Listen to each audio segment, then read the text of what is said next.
Hello, everybody, and welcome to another episode of Your Football Opinion. I am your host, Theo Ash, and today we are reacting to Week 1 of the NFL season. Every single game is now over and done with. The 49ers beat the Jets on Monday night to put a bow on things. And now we've just got all these games to watch and react to, and it's just information overload for me. Getting back into the swing of things with all this content to watch and analyze, and there's just an infinite amount of storylines to chase. But today, I picked out a few that I think would make for a good podcast. I'm revisiting the Burrow versus Herbert debate. I'm going to check out Bengals versus Chargers and how those two teams looked respectively. I want to talk a little bit about the debut of Jayden Daniels and how the Commanders looked against the Tampa Bay Buccaneers, what their outlook is this season. I've got a segment that I'm going to do every Tuesday called It's Over or We're Back. I guess I don't know which one it'll be week to week. Maybe it'll alternate, but we're going to look at one team that it is the most over for. And then to end it, I want to talk about the team that I think had the best week 1. I'm very inspired by the Tour de France's concept of a stage win, right? You can go through the whole season and there can only be one winner at the end, but each week, this idea that there's someone who looked the best, who deserves a lot of credit. So I'm going to give out that kind of accolade. But the thing I'm most excited about, and the thing I want to start the show with, is what the Chargers looked like and also what the Bengals looked like. I think that these two teams are kind of the main characters of the AFC in a way, along with the Chiefs, the Ravens. The AFC is really good, so they kind of get forgotten about, but they have arguably the second or third, maybe the third or fourth best quarterback in the conference, or the fans of these teams would tell you that they do. And when you have a quarterback of that level, you're, of course, always going to be a contender. You're always going to be talked about. And back when I was kind of first getting into this analyst business, the Chargers versus the Bengals or Justin Herbert versus Joe Burrow was about the biggest debate that you could have. Like, which do you prefer? Now, they've kind of fallen off a little bit as the teams have fallen apart or gotten worse from where they were back 2 years ago. But it's a new season. I think both came into the year with somewhat high expectations, especially Cincinnati. And I'm going to try to spark this debate back up. Like, what do these two teams look like? Are they going in the same direction, different direction? Who's on top? And I want to start with what I saw from the Los Angeles Chargers and Justin Herbert. This game, when it was happening, I didn't pay too much attention to it. I was working on analyzing the 1 p.m. window. I was watching the other games happening at this time. It was like 9-6 or something like that, entering the fourth quarter. Didn't seem like a lot of offense was happening. Didn't seem like the Chargers were really showing anything special from what I was briefly seeing. But then when I revisited this game on film, I was kind of stunned about how good the Chargers looked. I thought, my thought watching this whole game was like, oh my goodness, Justin Herbert actually has a team around him this year. Even though they kind of struggled to put the Raiders away. I think it's forgivable, though, because it's hard to put really anybody away in the National Football League. They did win by 12 points at the end of the day. That was the 6th highest margin in the entire NFL. They had a 13-point second half margin. That was the second best mark in the NFL. So really, at the end of the day, it was quite a good win. I know the Raiders aren't very good, but all the teams that were ahead of the Chargers in points margin played a team that's arguably worse. So I was super impressed. I thought the addition of Harbaugh made a very clear and immediate impact. They were really, truly, actually committed to the run in a good way. I loved their first play call of the season, a duo play action call. And usually you run play action after setting up the run. I enjoyed that Harbaugh came out saying, like, our reputation precedes us. We don't need to set up duo. We don't need to set up that straight downhill run. We're gonna, like, that is just implied because we are the Chargers. We have Greg Roman. We have Jim Harbaugh. Yeah, we're gonna run right down your throat. And so to fake off of that on the first play of the season, I thought it was a good message. The offensive line held up. Herbert was looking down the field, didn't see anything, hung in the pocket long enough that the check down that slipped at the beginning of the route, chipping, was able to stand up. He dumped it off to him. Disley, I think it was, picked up the first down. Gus Edwards was great in pass protection. He had an insane rep right off the bat. The backs the entire day were really good in pass protection. Just physical, just tough. Like, very clearly different than what the Raiders had going on. And they kind of struggled to get the run game going early. Like, they were committed to it at the beginning of the game, but the Raiders were playing really heavy downhill. I think they were ready for this approach early. In the first quarter, the Chargers only had 5 carries for 12 yards. In the second quarter, they had 4 carries for 6 yards. But in the second half, it was a different story. They actually were able to wear down the front, and they started to gain some traction. The third quarter, 7 carries for 63 yards. The fourth quarter, 10 carries for 89 yards. J.K. Dobbins was huge. He was running great. He looked to me like he reminds me a little bit of like Saquon Barkley with 40% of the juice at this point. I think he's got some of the contortion ability and the vision and the balance. But then when you get him in the open field, he's clearly kind of lost a step. But there's still a lot to him that I like.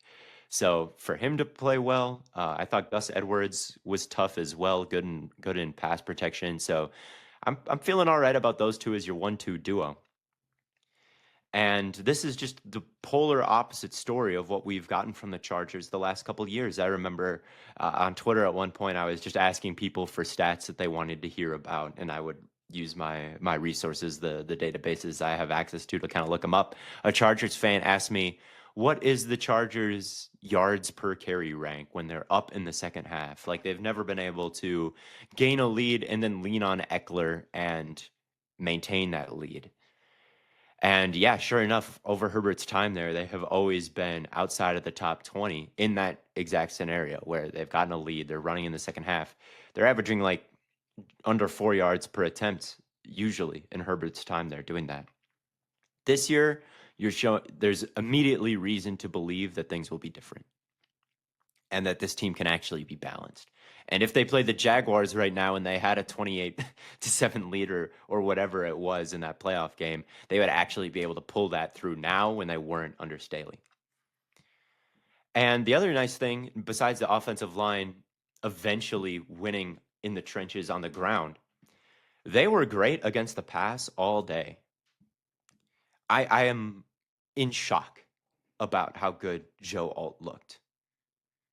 I mean, to have a rookie step in and do this to Max Crosby, it's like the Jamar Chase debut when immediately Joe Burrow was able to just throw all these goes and Chase was scoring touchdowns on all of them, and it was just immediately clear he was like a top 5 receiver.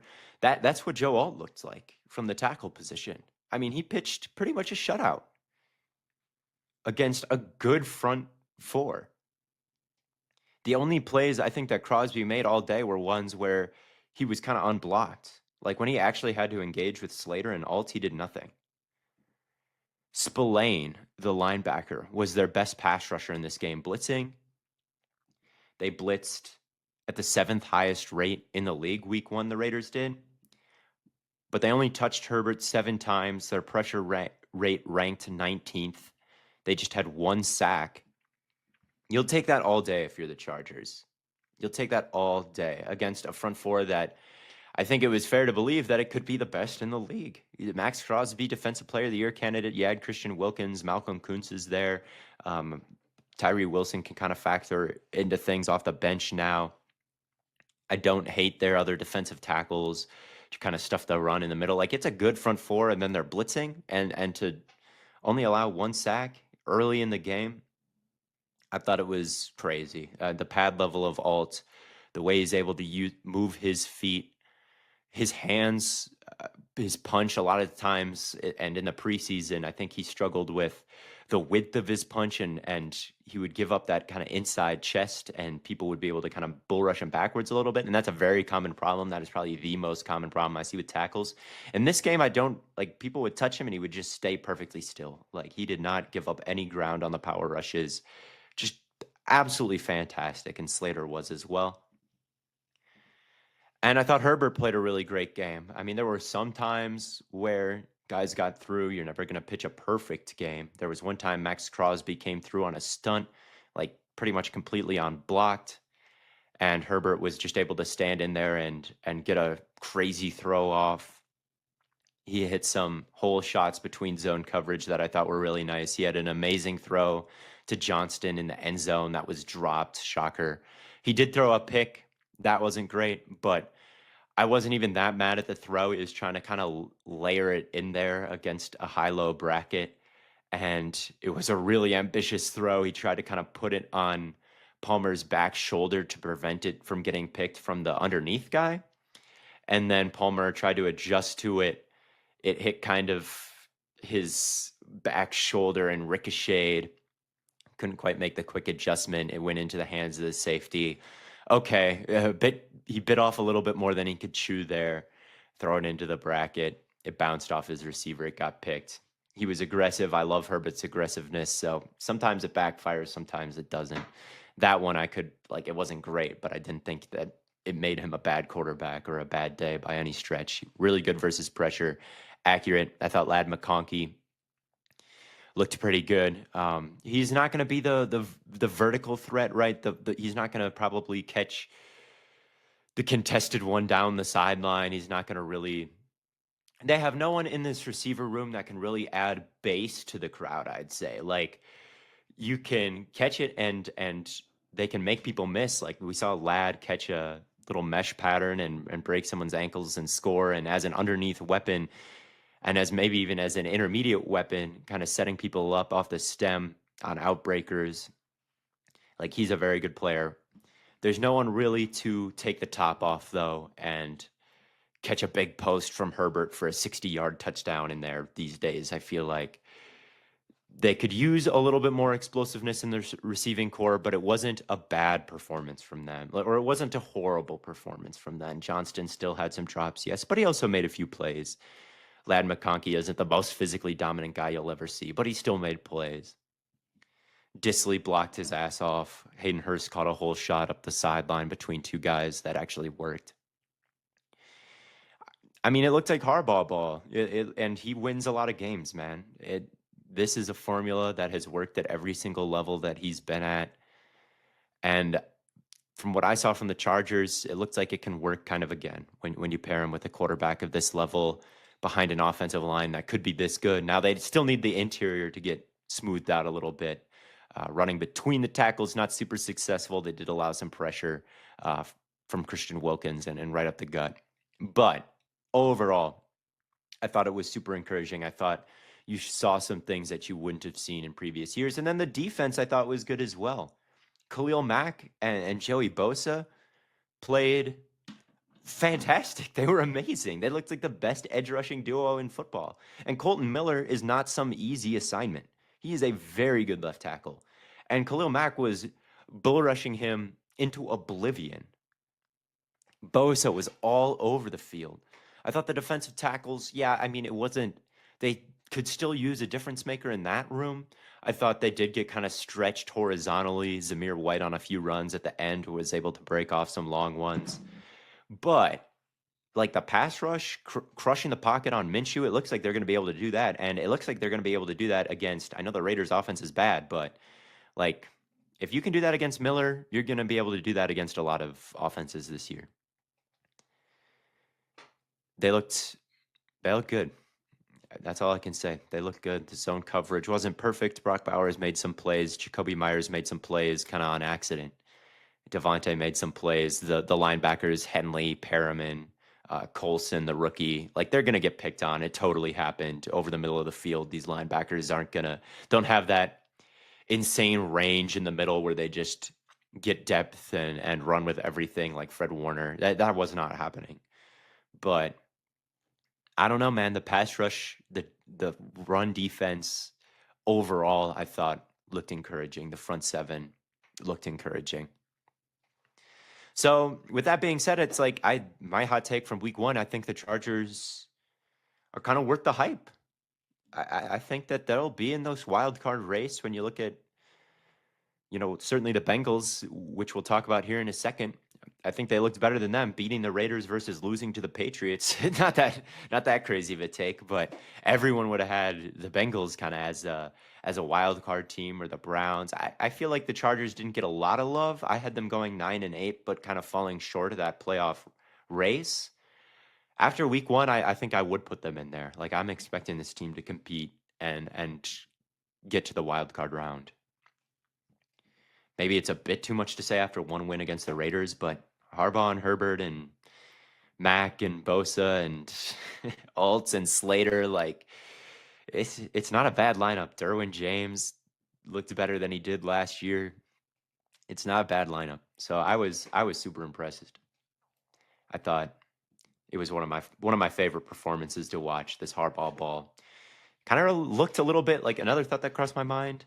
Now I'm just going too far, but they kind of reminded me of like AFC Lions. Like the Lions are kind of that throwback, like Packers Vince Lombardi type team in the modern era where they can just run behind an offensive line full of Hall of Famers and all pros and just beat you up all game, and then the quarterback is good enough to give you some afterburners, and the passing attack is good to give you the afterburners that you need.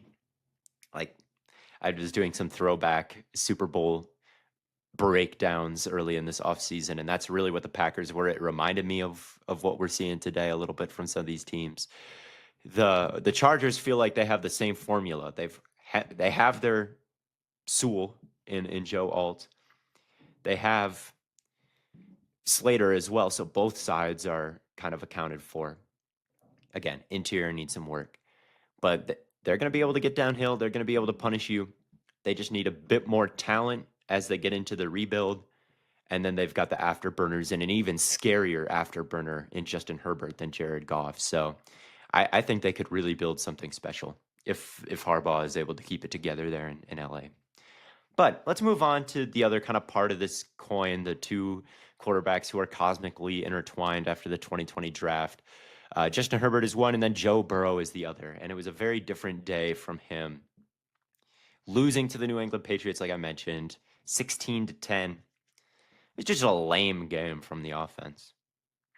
I feel like Burrow is kind of getting the Herbert treatment. I was always kind of on the Herbert bandwagon when these debates were happening all the time.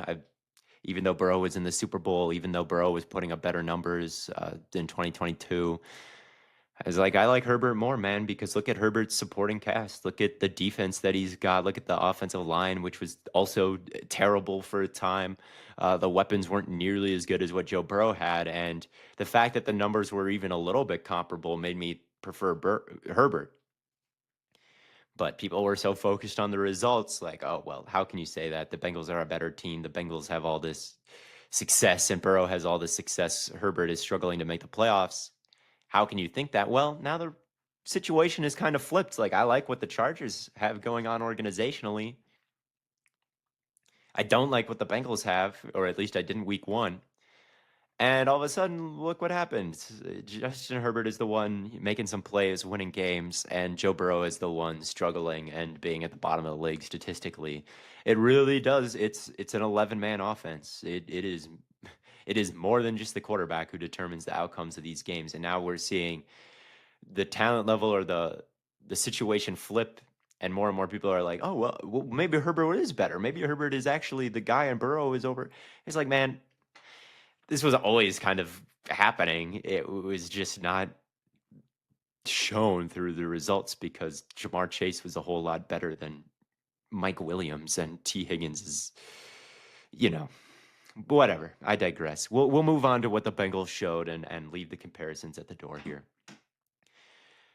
I think Burrow deserves some of the same grace that Herbert was given in the lean years. I'll say that.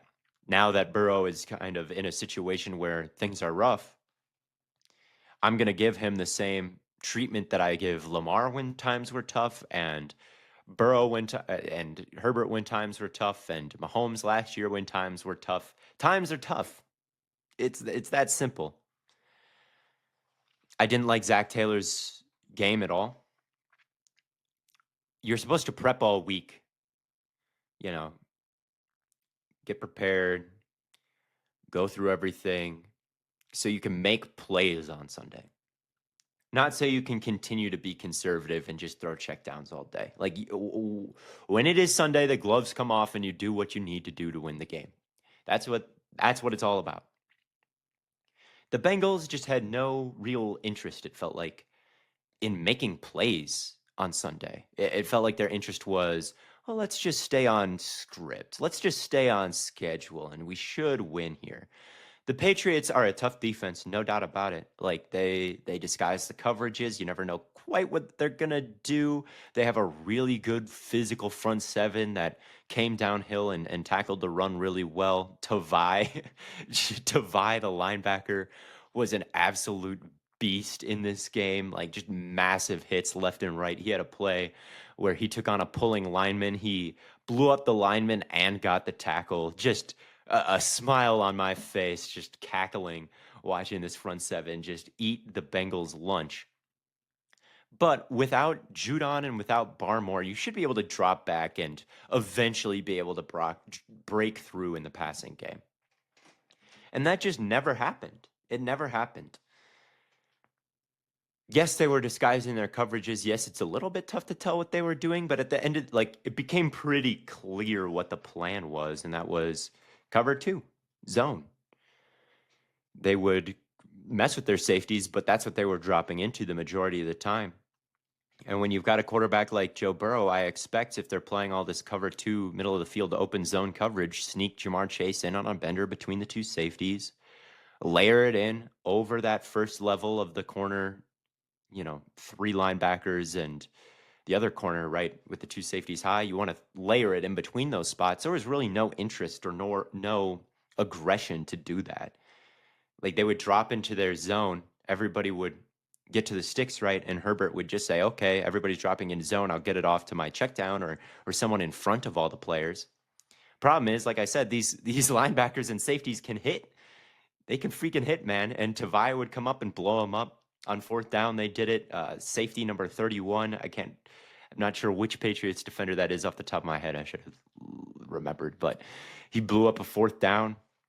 Like only Chase could get any yards after catch. So when you're just throwing it in front of the zone and no one can break a tackle except for one guy that is being bracketed, is being chased around by Christian Gonzalez, you need that second option, or you need someone who's more dynamic with the ball in their hands. And that just wasn't there.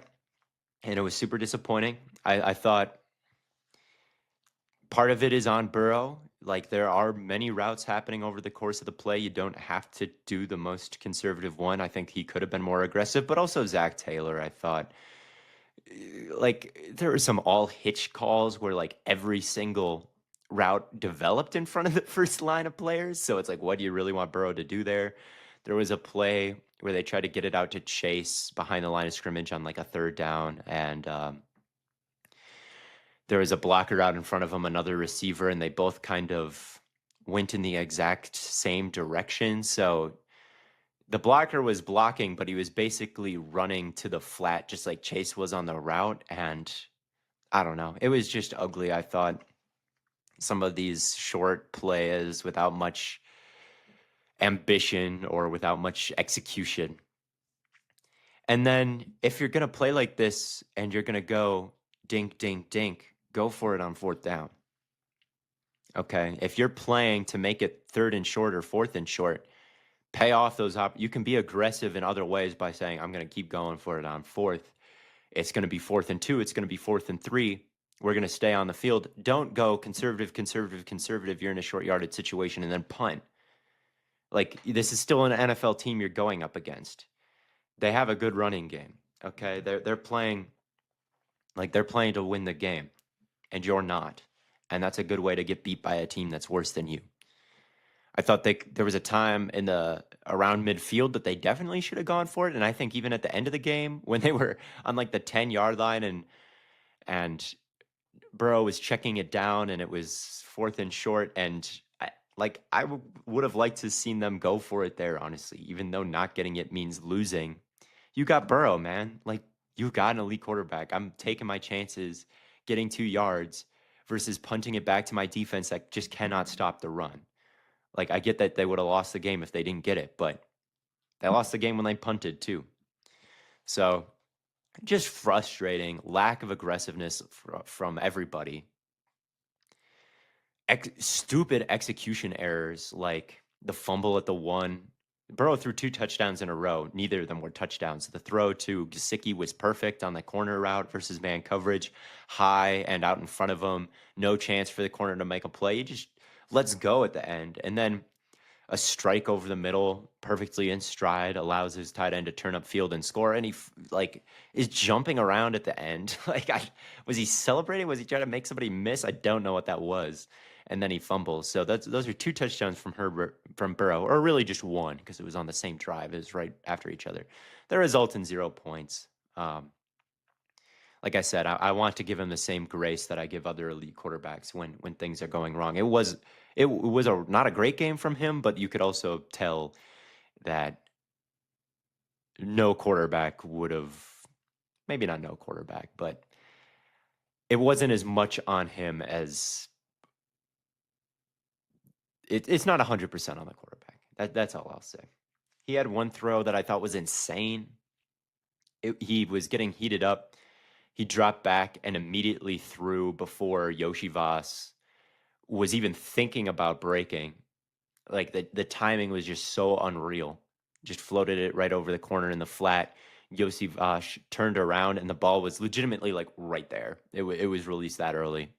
So to still see that timing, some of the accuracy on these touchdowns that didn't actually end up being touchdowns, it was fine to see. He doesn't have the craziest arm. He's not somebody who's just absolutely gunning it in these holes in the zone coverage. I think when Herbert had a bad team and he had bad games, a lot of the times, like, he's throwing it so hard, he's being so aggressive that you're kind of explaining away bad decisions or inaccurate balls. I think with Burrow, it's just kind of a different style where he isn't afraid to take the easy thing or to look at the one-on-one to chase and just kind of go with that in man coverage. But the downside is when it's tough sledding, sometimes you need more of a playmaking gene. Sometimes you need more of an arm to really force the issue, and he didn't quite have that. But that doesn't mean his style of play is overrated or will never work again. I think when T. Higgins comes back, it will look a whole lot better. But still, disappointing to fall 0-1. Shout out to the Patriots. Shout out Ramondre Stevenson. Absolutely beast mode, breaking tons of tackles. That's the other thing. It wasn't just the offense that was kind of mid for the Bengals. The defense. The defense could not get off the field. They would have 8 in the box. They would have a free hitter with a shot at Stevenson. He'd just miss. The ends, Sam Hubbard and Trey Hendrickson, looked like the worst run defending edge duo in the league week 1. They're sorely missing Reader in the middle of the defense. Just kind of a lack of good players out there on Sunday, which is super concerning. You think about who wins the Super Bowl. The Chiefs have Chris Jones. He's a Hall of Famer, first ballot lock. They have Trent McDuffie, an all-pro. They have unlimited, like, good players that you could say, like George Karlaftis and Nick Bolton and Leo Chanel and Justin Reed and the corners. Like, everybody's good. The 49ers, they have Nick Bosa. They have Fred Warner. They have Charvarius Ward. They have Javon Hargrave. They have Drake Greenlaw. They have it's star-studded. It is absolutely star-studded. to win the Super Bowl or to get to the Super Bowl or to make a deep run in the playoffs, you need dudes on defense as well as offense. Who are the dudes these days on the Cincinnati Bengals defense? That's what I want to know. I think Cam Taylor-Britt could be one of those guys. Trey Hendrickson can be one of those guys. We've seen the sack production from him before. But man, like would be like they weren't week 1. And who else? They've invested in the secondary. Their investments have not paid off. Their linebacker duo is highly paid. They didn't play up to that level. They need dudes if they want to have any chance. And somebody needs to step up.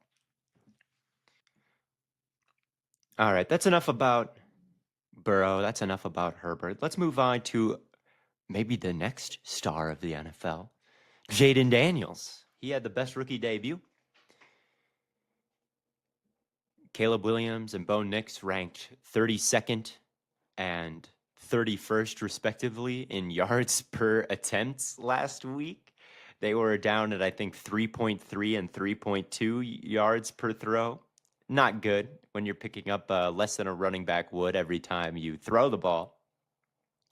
Jayden was at like 7.7, which ranked 13th in the league. Definitely a lot smoother than the other two rookie quarterbacks that we saw. He was at 0.22 EPA per dropback. That was in the top 10. Just a refresher, I'm going to hammer this home. I know I say it every time I talk about EPA. EPA stands for estimated points added. All right. For week 1, we'll have this refresher. 0.22 EPA per dropback means every time Jayden Daniels dropped back, based on how they were moving down the field, you can kind of calculate that out to 0.2 points being added to the scoreboard because they're getting that much closer to scoring, if that makes sense. So he was in the top 10 with that because he was ripping off tons of long runs. He was scrambling a lot. All right. But that's a good thing. I think scrambling is something that is kind of viewed as a negative for quarterbacks sometimes, especially coming out of college. And eventually you need to be able to throw the ball. But scrambling gives you such a high floor. And that's what I thought we saw on Sunday. It's something I've been saying for a while. It's something that I talked about a lot when Richardson was coming out and why I thought he wasn't going to be a complete disaster when they named him as week 1 starter. It's because if you can run the ball, you always have an option. It doesn't matter if you don't know what you're looking at down the field. It doesn't matter if nobody's open. It doesn't matter if you can avoid making these tight window throws down the field because you can say, look, I've got my legs. They're a dangerous option. It's hard to pay attention to me as a quarterback running. Like the linebackers have receivers to worry about. So it is the most efficient play in the sport. And if you're really good at that, your offense is going to be at a baseline level kind of fine if you've got a quarterback who can utilize that correctly. And I think we saw that this weekend with Jayden and Anthony Richardson. I was a little interested to see how his scrambling would translate because he's not the biggest guy. He took a lot of hits, right? And I was wondering just how fast and elusive he really was. You play in college, he was able to just run by entire defenses. Like some of these runs were completely ridiculous from Jayden last year. He'd take off. He would get in a situation where anyone else would slide and he would just keep running. And I think to some extent with the rules and how you can't hit the quarterback, some of his rushing production was just that, it's not like he was breaking a ton of tackles or like shedding a ton of contact, but he was just like getting to that point when the defenders would kind of start to ease up and slow down, and then he'd hit another gear and just blow by everybody. And it's like, okay, at the NFL level, is the scrambling going to continue to break off all these long runs, or is the athleticism going to mean people catch up and he does slide and he's not breaking off 50 plus yarders over and over again? And he wasn't breaking off crazy long runs. Like it didn't look just like it did in college where he was like running through the entire defense, but he was picking up firsts and he was making people miss and he was outrunning people certainly. And it was part of the reason why, like I said, they were a top 10 EPA team this week in the passing game or the drop back game because the passing game wasn't always passes. And I think that that's encouraging to see that at a baseline level, week 1, You've got Brian Robinson Jr. and Jayden Daniels making this rushing attack pretty damn potent. The stuff beyond that, we'll get it figured out, hopefully, by the end. The Bears didn't have that. The Broncos didn't have that. The Commanders did, where it's like, okay, this rushing attack actually looked pretty high level. Now, how many? Now let's look at passing down the field, because eventually that will have to happen. Terry McLaurin, did he have a single catch? Let me see. He had 2. Okay, 2 catches, 17 yards. Diami Brown, 0 catches, 0 points. I know this because I faced him in the 32-person fantasy league that I'm in against Logan Camden from Nerd Sesh. Got that week 1 win. Gotta shout it out. How many did Luke McCaffrey have? Forgive me as I just look these things up live on air. Luke McCaffrey's stats. 3 receptions. Okay. The dominant force in this receiver room. He had 3 receptions for 18 yards. There's your leading wide receiver.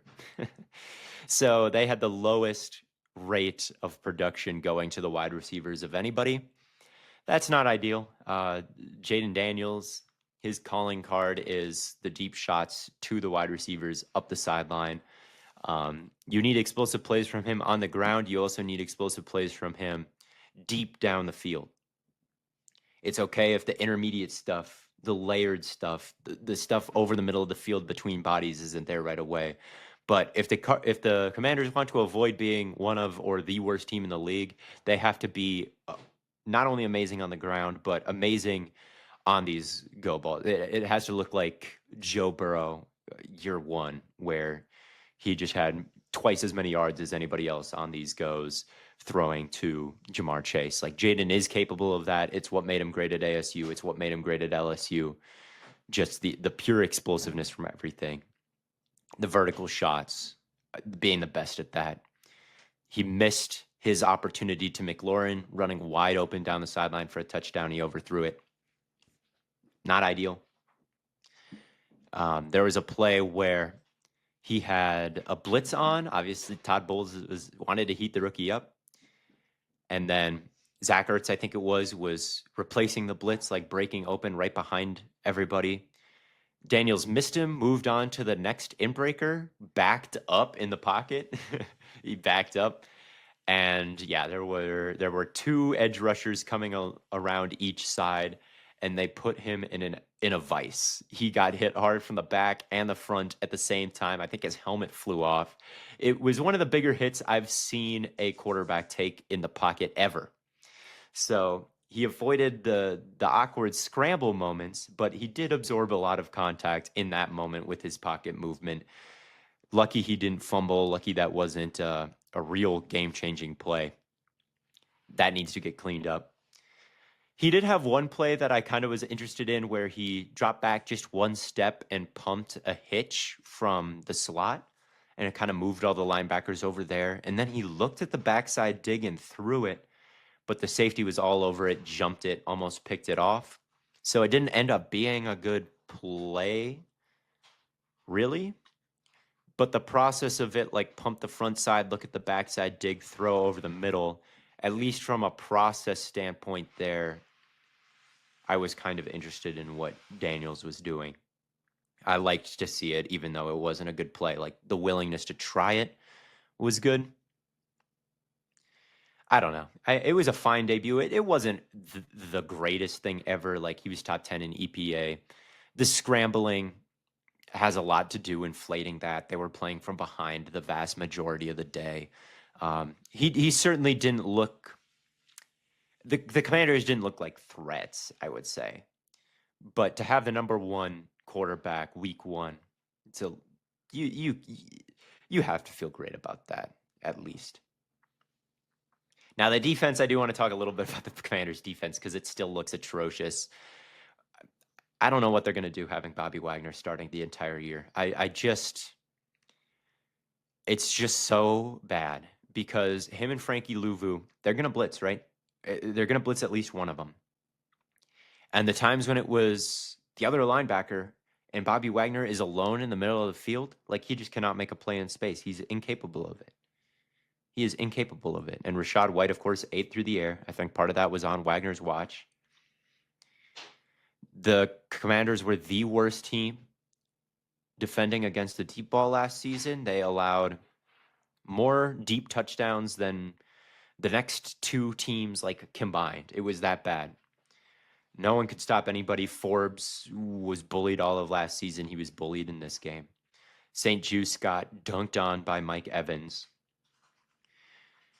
You're playing zone coverage and you don't have the linebackers to protect the middle of the field. You don't have the corners to hold up on the outside. It's brutal. It's brutal with a defensive coordinator that wants to play man coverage, that wants to play single high zone. It just was everybody's going to put up 40 against this team. I saw people talk about, oh, Baker, he had 4 touchdowns. He's back. He's just a good quarterback now. He's repeating last year's performance. It's brilliant. I don't know, man. Like he played fine, no doubt about it. Like he did not have a bad game. I'm happy that he had 4 touchdowns, but this is an outlier type defense, and it is the perfect defense to go against when you have Mike Evans specifically that receiver. It's the perfect defense to go up against. So I don't want to take away anything from Baker's performance. Well, yeah, I do. It wasn't quite like I want to see it against a defense that I don't think will be dead last in the league. And this is my concern about the Commanders. Okay, Jayden Daniels looked competent. Like he had a pretty great week, all things considered, in a week where passing offense was really down across the board. There were a lot of disaster games. He looked like he wasn't a disaster. Like he looked comfortable. Okay. They lost huge, and they would have needed to put up 40 to win this game, and Jayden does not look capable of that. And the Buccaneers are a good offense, but they're still an NFC South team, and I think at least 2 NFC South teams could put 40 on this. Maybe even 3 could put 40 on this Commanders defense. So that's still rough. The offensive line for the Bucs was just making plays. You don't really think of offensive linemen as playmakers, but when you're going up against a D-line like this, it kind of allows the linemen to kind of stunt a little bit and really get some big pancakes and have some dominant reps. I thought I was seeing that from Wirfs. Barton had some flashes. Mouch had some good moments and some bad moments. Like, it wasn't a perfect day from the line, but overall they were like the defensive line wasn't doing too much here. Let's move on, though. Let's move on. The Commanders, bad, but Jayden, fine. Let's go to the 4th NFC South team. I said that 3 might be able to put 40 on the Commanders. There's one that's not able to do it. Yes, the biggest it's over of the week is the Carolina Panthers. It has never been more over, and it's very clear to me right now that this is just the Browns team of the 2020s. Just hopeless, not only now, but for the foreseeable future. When I look at the moves that they have made, going back to like bringing Cam Newton back, I think that was the first moment where I thought like, oh, this organization is like doing weird things, like doing things that are, and I was a Cam fan at the time. I was happy to see him back, but like looking back at it now, I'm like, okay, that was kind of weird that was their answer. And when you're doing like a Marvel Robert Downey Jr. reveal of like an old legend as a actual football team trying to win games, you know it's rough. You know it's rough when those kinds of cameos are happening. And from there, it's just gotten worse and worse and worse for this front office and this ownership group, which has just been a complete disaster since walking in the door. Outbursts at fans, literal harassment of fans, horrible moves, like the trade that's going to haunt them for a long, long time, obviously, for first overall. I think they still owe the Bears a 2nd-round pick this year. These are just the kinds of things that you don't come back from. I feel like when you have an ownership group this bad, I mean, when were the Commanders ever good when Snyder was around? It just didn't happen because he was a terrible owner and a terrible decision maker. For one time when they had the greatest coaching staff ever assembled, they got to the first round of the playoffs. the Browns when they were at their basement and still are. Like, they're just terrible. Like, there's nothing you can do about it. They're Raiders. What can you do? You're a poverty organization. There might be a year where things look good, but then something happens. Gruden goes down. Like, something just goes wrong that doesn't go wrong for a well-oiled machine or a good organization. The Panthers are that team now.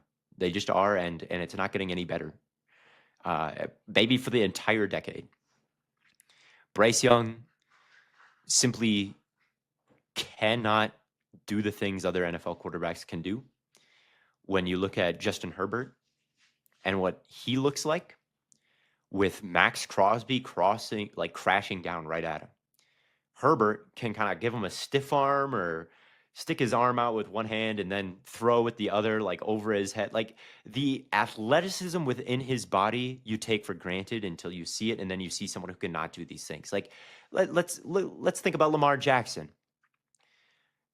Plays that don't even go well for him, where he steps up in the pocket, like avoids Chris Jones, tries to hit like a jump pass down the field, and it might fall incomplete, but just that flash of athleticism that he has, or when he runs around the backfield and picks up a yard, like, just to turn that into not a negative play, but a neutral play, an incompletion, a gain of one. Sometimes it takes incredible feats of athleticism to even do that. Anthony Richardson, same type of deal. He went in the exact same draft class. He was my QB1. They'd be better off with him because, look, it's rough for him at times, like, no lie. But at the same time, at any moment, even when he slips and when things go wrong and the pocket is collapsing, he can still uncork a 65-yard touchdown to Alec Pierce. So he just can adjust to the NFL level, to NFL game speed and NFL size and NFL physicality. And Bryce just can't. Bryce just can't do it. And against a team in the Saints that I have been hyping up like no one else here on this podcast because of their defense that can play man, that can get after the quarterback, there's nothing he could do. I mean, he can run around, he can try to make a play, but he's not going to be the one to stiff arm Max Crosby and throw like some of these other guys can. He can't. Even Burrow, right? He's 6'5". Like, he's tough to bring down. Bryce is just not that. You look at Kyler Murray. Sure, he's small, but he's thick and he's fast and he's got a crazy arm. Russell Wilson, he's small, but he was also the most elusive quarterback in the backfield like the game had seen at that point. Bryce just isn't that. So what is he supposed to do? He can access the middle of the field a little bit better, I think, than other shorter quarterbacks. Like, there's been flashes of that, but it's still an issue for him. And it comes with maybe dropping back a little bit farther than other quarterbacks would to put more pressure on the tackles. What can he do? What can he do? He can't see super well and he can't make anything happen. So he's not going to be your answer. And that was the first overall pick, and you traded DJ Moore from him, and there's more draft capital on the way, and you gave up Caleb Williams, and it's just the type of move that can set a franchise back for not a year, not 2 years, not 3 years, but for an adult's like entire life. It's as over as it gets. It's as over as it gets. There are Browns fans who have seen one good season in their entire adult life or something like that. I fear. I very much fear. And then the last segment of the show, I'm going to talk about the best team of the week, the team that got the stage win, the team that looks the most formidable, the team I would put at the top of my Super Bowl hierarchy right now. It would be the San Francisco 49ers. San Francisco 49ers. Oh, look at me. Look at me. I was cute. I got cute. I said the Packers would win the conference. I said the 49ers may have taken a step back. Dada, look at me. I thought I had the hot take. I don't know if I still think that with Jordan Love's injury, the way the Packers defense looked week 1, Gary getting absorbed by Lane Johnson, doing absolutely nothing against him the whole game. Kenny Clark looking terrible as well. And then there's the 49ers who show up against the New York Jets, a team I was high on, a team I liked the offensive line of. a team I love the defense of. I thought Rodgers could come and have a good season. And they just steamrolled them. Just complete domination. They started running to the outside. I thought that the Manning cast was a great. I feel like I'm going to watch the Manning cast with Belichick every single week from here on out because it makes my job as an analyst very easy. There's like no meat left on the bone after they just say what's going on and then it just continues to happen and it just becomes so obvious. But what was happening is the 49ers were just running to the C gap. They were running to the outside. They were running away from the linebackers. They were running away from Quinnen Williams. And out there, the safeties and defensive ends just couldn't really rally and stop anything. So they were just able to feed Jordan Mason. He was breaking tackles. He looked fantastic. And all of a sudden, the vaunted Jets defense couldn't really pin their ears back and get after it. This line, for as much as they got poo-pooed all offseason, yes, if there's ever a situation where the 49ers have to drop straight back and work their way back from a deficit, yeah, like Quinnen Williams probably would have wrecked shop today. You saw it early in the game. He had a great rep, and then he was kind of quiet the rest of it. They didn't really give him that opportunity. There are lots of holes in the zone coverage after play action or motion or, all the things Shanahan does to get people open. The high lows over the middle of the field were wide open all day for San Francisco. I thought Purdy played fantastic. I thought his placement on everything was pretty much perfect. His throw to Ayuk that got dropped in the end zone was a beauty. He was good with his legs. Didn't really take a ton of sacks or anything like that. Just in general, like even with Ayuk kind of having a stinker, they rolled. With Christian McCaffrey out, they rolled. That's pretty scary to think about. A team that I thought was a contender in the Jets, they beat badly, extremely shorthanded. So I don't know how you can give it to anybody else but them. They were by far the best team of week 1. The Jets on the other side, like I didn't think Rodgers looked bad at all, but I thought your offense has to be more than Garrett Wilson and Breece Hall. Like Garrett Wilson, sure, every third down he was there. He looked nice, but Allen Lazard looked horrible. The offensive line really didn't get it done. I was excited about Tyron Smith. I thought he played at a really high level last season. They didn't give him a ton of chip help in this game, and he got beat badly. That's not good. So, like, I still think the Jets against bad teams will look good. Quinnen Williams, like, there will be games where I think Garrett Wilson he might have a 200-yard game this season. He really might. He might have several games where he goes over 100, 120. Who knows? I think that's going to be there. They're going to run the ball with Breece Hall. That's going to be there.